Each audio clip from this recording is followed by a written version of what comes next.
Baik teman-teman, untuk di Semarang saya nginep di Hotel Raden Patah di wilayah Kota Lama Semarang. Jadi memudahkan akses saya untuk menelisik sejarah-sejarah di sini. Karena udah capek ya, langsung aja check-in.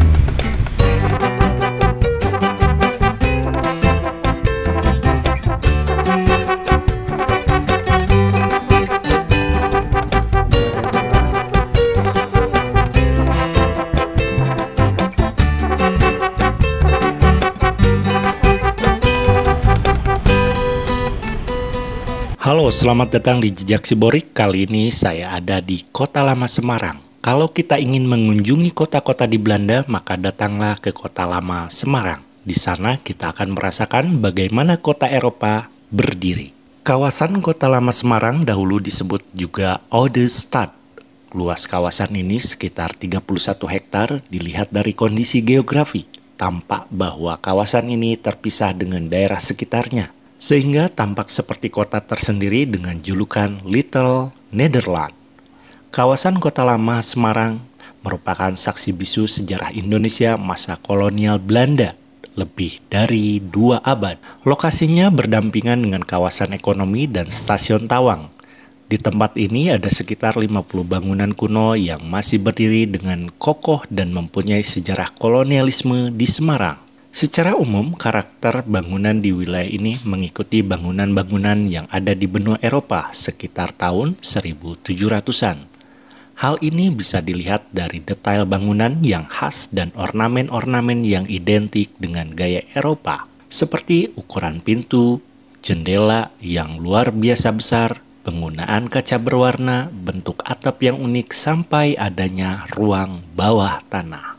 Seperti kota-kota lainnya yang berada di bawah pemerintahan kolonial Belanda, dibangun pula benteng sebagai pusat militer. Benteng ini berbentuk segi 5 dan pertama kali dibangun di sisi barat Kota Lama. Benteng ini hanya memiliki 1 gerbang di sisi selatannya dan 5 menara pengawas. Masing-masing menara diberi nama Zeeland, Amsterdam, Utrecht, Ramsdong, dan Bunschoten. Pemerintah Belanda memindahkan pemukiman Tionghoa pada tahun 1731 di dekat pemukiman Belanda untuk memudahkan pengawasan terhadap aktivitas orang Tionghoa pasca geger pecinan. Oleh sebab itu, benteng tidak hanya sebagai pusat militer, tetapi juga menara pengawas bagi segala aktivitas kegiatan orang Tionghoa.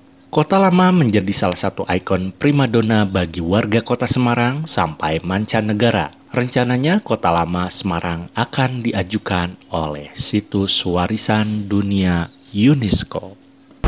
Halo, selamat sore dari Kota Lama Semarang. Sebelum saya tur di Kota Lama, saya akan jelaskan hotel di mana saya menginap.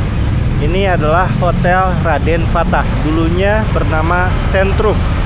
Didirikan tahun 1900, menganut Eropa Indis ya, dimana ada beranda. Fungsinya yaitu untuk mengatur iklim tropis. Ini bisa terlihat tuh di atas, kemudian ada bolong di tengah, itu untuk memasukkan udara ke dalam.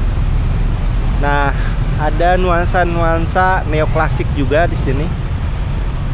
Jadi sudah saya bikinkan videonya di dalam, nanti kita lihat. Kita lanjut dulu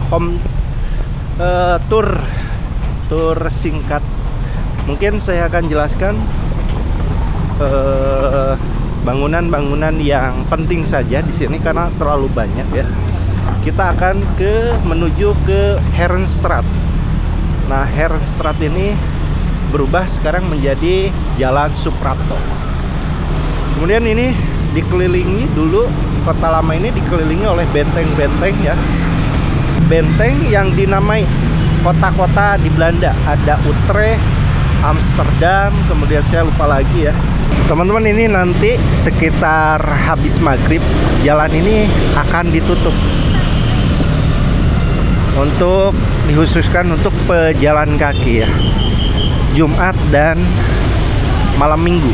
Sekarang berhubung sekarang hari Jumat, jadi nanti penutupan jam 6. Nah, ini parkir mobil ya teman-teman. Nah, jadi yang mau ke Kota Lama parkir di sini.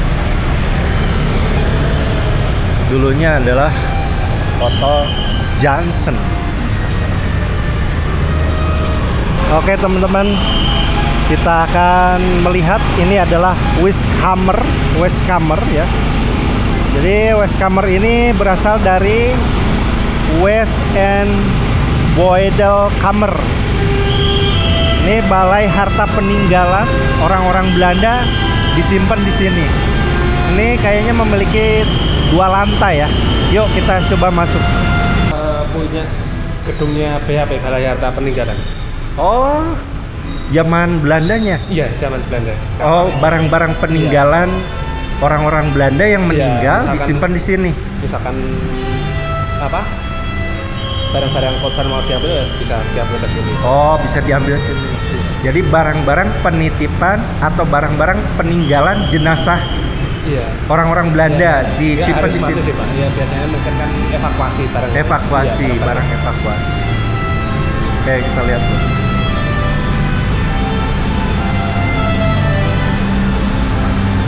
Nih. Nah, ini ukiran itu dari dulu ya? Iya. Wow, ini nih yang menarik ukiran ini. Ini melambangkan kerajaan Belanda ya. Ini tuh ukiran-ukiran ini udah pasti dari jati. Ini 2 lantai. Iya, 2 lantai. 2 lantai. 3 lantai. Yang satu loteng. Yang satu loteng apa? Tempatnya kosong. Oh, mungkin kosong. Kalau pas dulu kan dibuat letakin barang juga. Oh, peletakan. Jadi ini bukan rumah yatim piatu. Bukan. Bukan. Kalau dulu kan sempat sebelumnya sempat jadi pabrik kertas juga. Apa? Pabrik kertas. Oh, pabrik kertas. Yang belakang kan itu sebenarnya Pak. Oh, itu dulu pabrik kertas. Tapi sesudah merdeka. Oh, sebelum mana? Sebelum.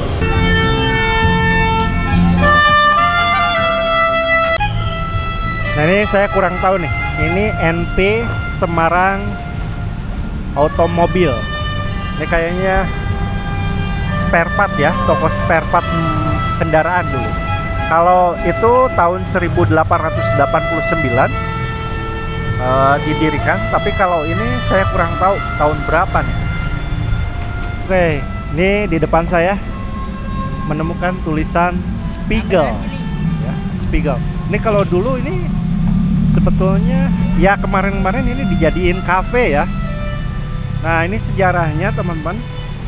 Ini adalah toko NP Winkle Maskapai, yaitu toko pakaian merek-merek ternama ya di sini. Jadi orang-orang kaya itu beli pakaiannya di sini. Ini didirikan tahun 1895, yaitu pengusaha Austria Hungaria keturunan Yahudi. Lupa lagi saya namanya itu, kalau nggak salah Moses Adler ya, dan Hermann Spiegel. Tuh, ini lagi direnovasi.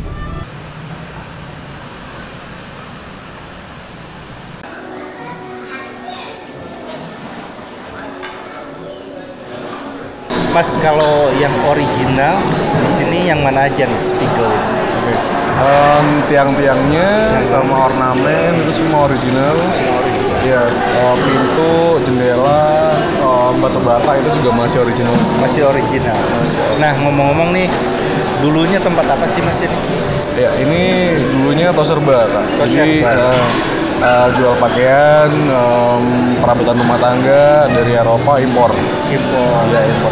Jadi di sini barang-barang impor untuk menuhin kebutuhan warga Eropa di daerah sini. Okay. Didirikan tahun berapa nih Mas?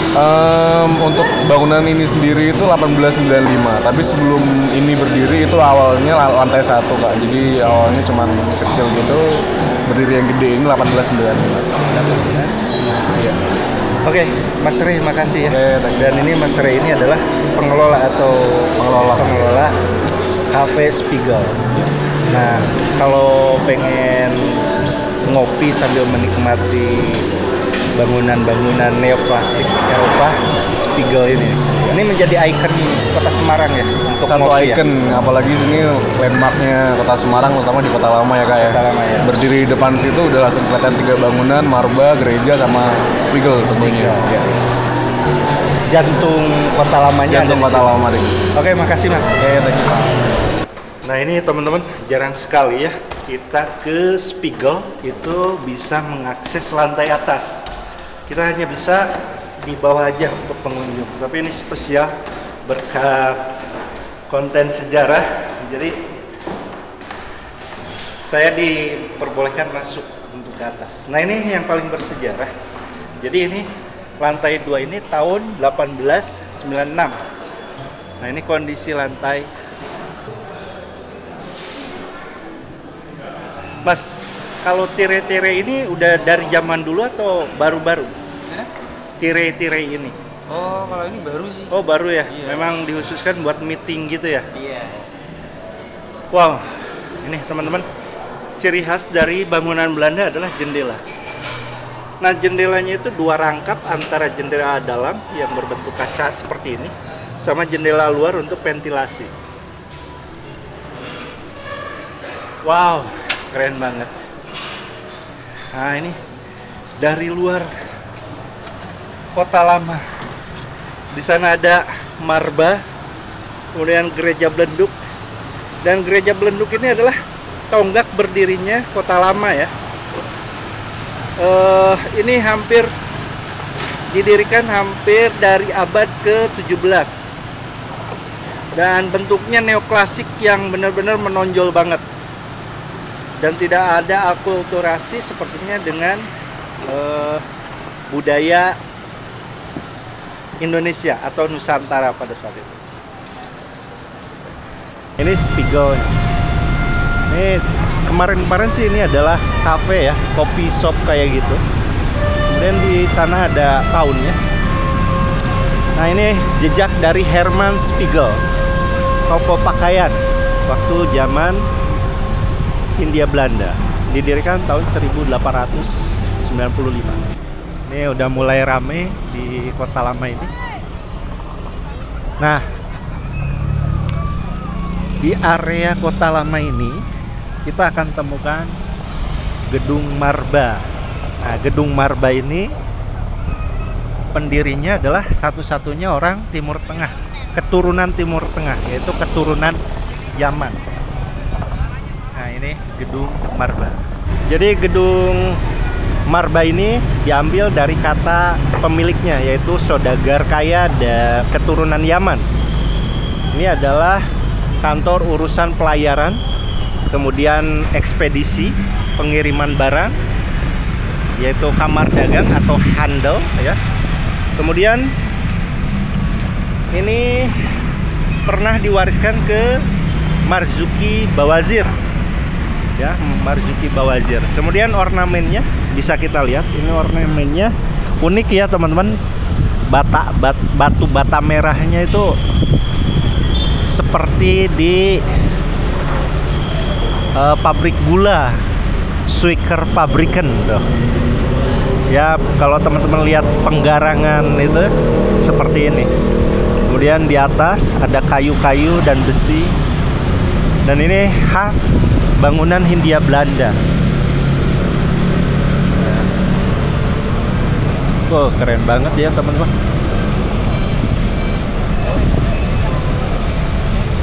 Tuh. Ini apalagi sore kayak gini, ini Kota Lama indah banget. Dan apa? Waktunya enak, nggak terlalu panas. Tuh. Oke, inilah Gedung Marba, yaitu kamar dagang dan urusan pelayaran milik saudagar kaya dari Yaman. Oke, kita lanjut perjalanan menelusuri sejarah Kota Lama.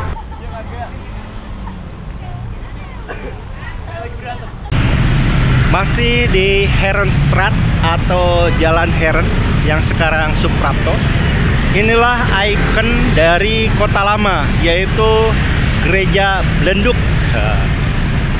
Pernah berganti-ganti nama, ada Protestan Kerk, kemudian saya lupa lagi. Dan bangunan ini sudah direnovasi 3 kali ya. Dulunya ini adalah bangunan panggung, jadi ada panggung di bawah yang tinggi banget dan terbuat dari kayu-kayu. Kemudian tahun 1893, mohon koreksi ya, ini dirancang kembali oleh De Wilde dan Westman. Nah, Westman sendiri yang mengarsitektur Lawang Sewu. Tuh, lihat. Kemudian arsitekturnya pada saat itu sama De Wilde ditambahin dua menara dan ditambah belenduk yang itu tuh. Kubah ya, ditambah kubah. Kemudian setiap renovasi ditulis di batu ya, dicatat di dalam, di bawah altar gereja. Ini mengandung arsitek neoklasik, teman-teman. Ini adalah ikon yang paling terkenal di Kota Lama karena umurnya sudah hampir mendekati 3 abad pada saat VOC masih di sini. Yuk kita lihat secara langsung lebih dekat Gereja Belenduk. Oke teman-teman, mohon koreksi, tadi bukan 1893 tapi 1894 ya direnovasinya. Ini apakah neoklasik atau gotik ya? Tapi ya mungkin ini neoklasik ya teman-teman. Ini sepengetahuan saya ya. Nah, ini bagian sampingnya. Terus sekarang berubah nama menjadi GPIB Immanuel. Kalau nggak salah di dalam tuh ada pianika. Nggak tahu masih ada nggak ya pianika. Ini gagah banget ya bangunannya teman-teman. Oke. Pak mau nanya, kalau pianikanya masih ada nggak Pak? Kita untuk ordo loh, Iya. ordo kuno. Kita masih ada, cuma sudah casingnya aja mas, mesinnya Oh, sudah udah casing, berarti udah nggak jalan ya? Nggak jalan, udah lama. Nggak bisa masuk Pak ya? Kita untuk kunjungannya sampai jam 4. Oh, sampai jam 4 itu telat. Lebih dari jam. Besok Besok bisa. bisa ya? Kita mulai jam 9. Tapi setiap renovasi ditulis di batu ya, di catatannya ya, di bawah altar itu masih. Nah, Masih ada. Masih ada ya? Untuk marmernya itu yang Sendiri. oh di dalam ada sejarah pendeta. Iya, dari mulai awal sampai sekarang. dari pertama kali ini Iya. gereja panggung Pak ya. Dipakai ya. Ada nama-namanya. Iya, komplit itu. Waduh, Digrafir di batu, di batu, ya, granit itu. di granit. Aduh sayang udah tutup. Boleh nggak Pak? soalnya kita ada CCTV-nya mas. Oh, Iya. CCTV ya kan. Nanti Malah kita yang iya, nanti Besok ditanya nggak apa-apa, siapa besok. gitu. Ya besok lah paling. Iya, mampir-mampir aja. Nah, ini tampak depan ya teman-teman. Jadi kalau teman-teman dipoto di sini, ya beberapa orang nggak nyangka ini di Indonesia. Banyak orang yang menyangka ini di Eropa. Jadi kalau ke Semarang sempetin lah ke Kota Lama. Nah, ini. Dan di dalam itu katanya dari pendeta pertama sampai sekarang itu tertulis di granit. Kemudian renovasinya juga tertulis ya. 3 kali renovasi, yaitu tahun 1700-an, 1894 dan 2003. Coba deh saya mau izin dulu apakah bisa nerbangin drone atau enggak ya. Soalnya penasaran, pengen lihat bentuk salibnya. Nah, katanya di sini nih. Jadi teman-teman harus izin dulu ke Dinas Pariwisata ya. Jadi kalaupun memaksakan nerbangin drone, nanti saya dimarahin sama security. Lanjut, nggak apa-apa, kita lanjut mengulas sejarah gedung-gedung yang berada di Kota Lama. Oke teman-teman, di seberang dari Gereja Belenduk, asuransi pertama yang didirikan oleh Hindia Belanda. Tepatnya masih di Jalan Herenstraat. Jadi ini arsiteknya yaitu bernama Herman Thomas Karsten. Ya, lagi-lagi ini yang apa ya, yang merancang Lawang Sewu juga, kalau nggak salah ya, Karsten itu, sama Ondah. Sepengetahuan saya, gedung ini ya asuransi Belanda ini awalnya yaitu asuransi umum ya, asuransi pelayaran. Jadi supaya barangnya bisa diganti pada saat musibah, entah itu pembajakan di laut atau kemudian tenggelamnya kapal pada saat mengirim barang ke Eropa. Nah, itu kan butuh biaya yang besar, maka di sanalah ada pengusaha-pengusaha patungan untuk membuat sebuah asuransi. Kemudian dari sana juga mulai bergeser ke asuransi jiwa. Jadi NILMIJ ini, jadi maskapai asuransi ini awalnya yaitu asuransi pengiriman barang, ekspedisi, yang makin kesini berubah menjadi asuransi jiwa dan pengiriman barang. Kemudian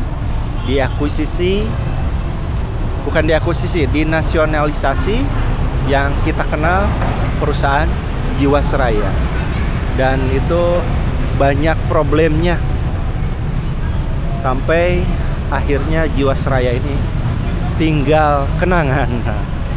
Setelah dari Herenstraat kita masuk ke Kerkstraat, yaitu jalan gereja.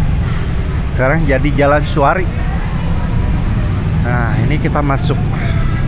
Nah, ini saya penasaran ke suatu tempat di mana tempat ini adalah peninggalan Raja Opium keturunan Tionghoa ya, Ong Tiong Ham. Ini tentunya kalau ditelusuri satu-satu nggak cukup satu hari ya. Jadi saya di sini bakal mereview yang penting-pentingnya saja ya. Ini juga maksudnya bangunan klasik juga. Kemudian ini ada Nationale Handelsbank. Jadi ini adalah bank dagang ya, bank dagang zaman Hindia Belanda yang sekarang menjadi Bank Mandiri. Jadi Bank Mandiri itu akuisisi dari 4 bank: bank ekspor impor, bank dagang, Handelsbank. Kalau nggak salah ekspor impor itu adalah Esomto ya, zaman Belandanya, yaitu bank ekspor impor. Jadi 2 perusahaan Belanda itu bank dagang dan ekspor impor. Nah, ini teman-teman yang saya pengen kunjungi, yaitu rumah makan Prinsewu. Ada apa di rumah makan Prinsewu? Nah, ini ornamen goh ya. Jadi ada perpaduan Eropa dan Cina. Saya mesti izin kemana ya? Nah, ini adalah jejak dari Raja Gula Ong Tiong Ham. Ini adalah kantor besarnya dulu ya. Nah, di sini tuh ada brankas, tapi bisa masuk gak ya brankas? Ke brankas kantor. Nah, mudah-mudahan saya bisa diantarkan. Oke. Prinsewu. Mbak, apakah ini betul bekas dari Ong Tiong Ham? Oh, Tiong Ham, betul. Oh, betul. Kalau mau lihat berangkasnya ada di belakang. Oh, ada di belakang ya. Mau saya antarkan? Boleh, makasih Mbak. Wah, baik banget ini mbaknya. Nah, ini kalau teman-teman ke Prinsewu, kita akan menemukan jejak peninggalan Raja Gula. pada saat itu orang yang benar-benar beliau itu ya Ong Tiong Ham ini adalah orang yang stylenya, kemudian gayanya, kehidupannya tuh mirip-mirip orang Eropa, saking kayanya. Nah, oke, kita akan diantarkan ke bekas. Oh ini ya? Iya, di dalam sini. Ini ya? Berangkas. Brankas, kluis kalau di bank mah ya. Jadi tempat penyimpanan uang dan barang-barang berharga. Iya. Wow. Nih teman-teman. Ini masih lama juga. Ini masih asli. Masih asli. Tapi sudah nggak bisa digeser ya? Bisa. Oh bisa? Bisa. Wow. Berat. Cuman berat. Lihat nih besinya. Wah, tebal banget. Jadi ini dari sini ke sini ini tebal. Kemudian ini berangkasnya ada 2 lantai. Jadi Ong Tiong Ham ini adalah pengusaha 2 bidang. Yang pertama bidang gula dan yang kedua adalah opium, betul ya? Ini ada kisah menarik, mungkin saya akan ulas di video berikutnya tentang Ong Tiong Ham karena ini ada sangkut pautnya dengan anak yang terakhir tuh, yang fotonya ada di Malang. Nah, boleh ke atas? Boleh ya? Nah. Oke. Oh, itu juga besi juga Mbak itu?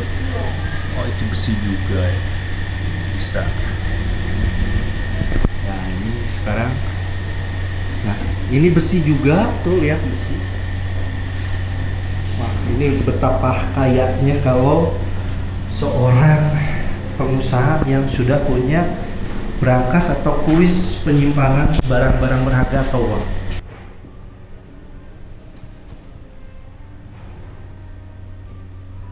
Wow, ini ada jailbreak. Jadi pintu mirip apa ya? Mirip penjara. Ini saking tertutupnya pada saat itu kantor ini karena mungkin takut tercium oleh baik hukum Belanda, jadi memang ini tertutup. Tuh, termasuk ini ya. Ini Mbak dari dulu juga ya Mbak? Iya, dulu. Tapi ini bukan penjara kan dulunya? Bukan. Buat nyimpen kayak besi-besi. Oh, nyimpen buat besi-besi. Besi-besi Rongsok. Oh, dulunya.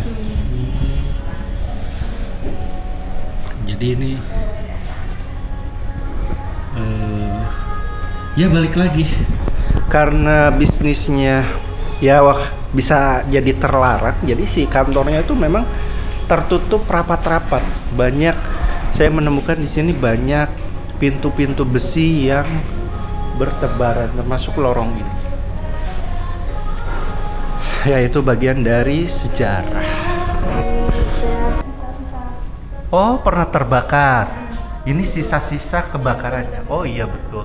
Itu yang hitam tuh. Mirip arang. Oh, ini sisa-sisa terbakar.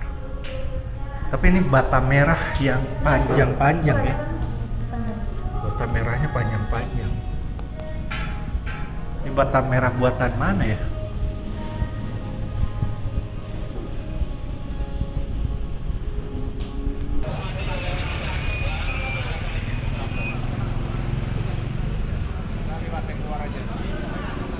Oke, ini ketemu Konco. Ini pencinta sejarah juga dari Semarang. Dari Semarang. Dan tinggal di sini ya? Tinggal di Kota Lama. Tinggal di Kota Lama. Ya, Warlock. Warlock. Akamsi. Ini gedung Borneo Sumatera ya? Ini bukan, ini adalah gedung Susman. Zaman dulu itu setahu aku adalah tempat jual beli kuda. Oh, tempat jual beli kuda di sini. Iya, di sini. Jadi kuda-kuda dari Australia di sini? Dari mananya? Atau lokal? Kurang ngerti. Atau kuda lumping? Mungkin kuda lumping. Ya. Iya. Ya. Kota Semarang. Bagus kan kalau senja? Iya. Ini bagus banget kalau sore ya. Beda kalau siang.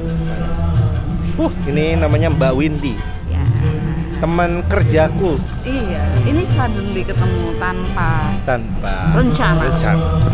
Oke teman-teman, nampaknya capek juga ya keliling-keliling kota lama ini.